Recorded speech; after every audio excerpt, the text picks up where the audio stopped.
Hello students, good morning. Welcome to the class 11 Statistics, Chapter 9 Mode. Today we will study about the calculation of mode in continuous series. As we have seen, the calculation of mode in the individual series and discrete series, the values are, that is mode, is calculated by inspection or observation method, and in discrete series the grouping method and analysis method. But in the calculation of mode in continuous series,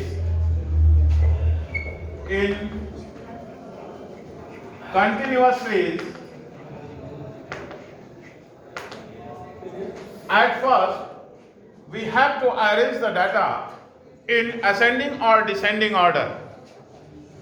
It is more convenient if we arrange the data in ascending order, as we have seen in the calculation of individual series as well as in the discrete series. So at first we have to arrange the data in ascending order, then we have to apply the formula for calculating the mode in continuous series, because in the continuous series the x is given in class intervals. That is why we have to implement a formula to calculate the mode in continuous series. There are two formulae. Both are same, but the result will be same whatever formula you may use, and you can use which one is more comfortable to learn in respect of you. It will depend on you.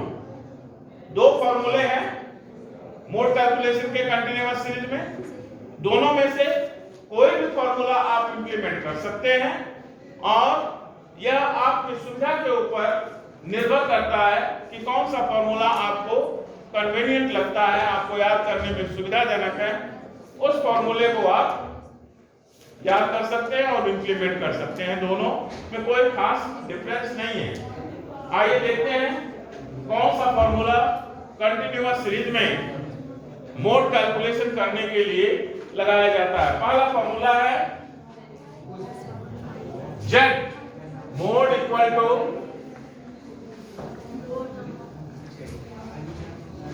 F1 minus F0 divided by L plus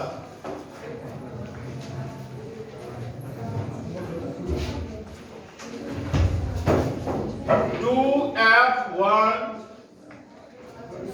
minus F0 minus F2 into I, और दूसरा formula है Z equal to, Z को हम mode के लिए उपयोग करते हैं L1 प्लस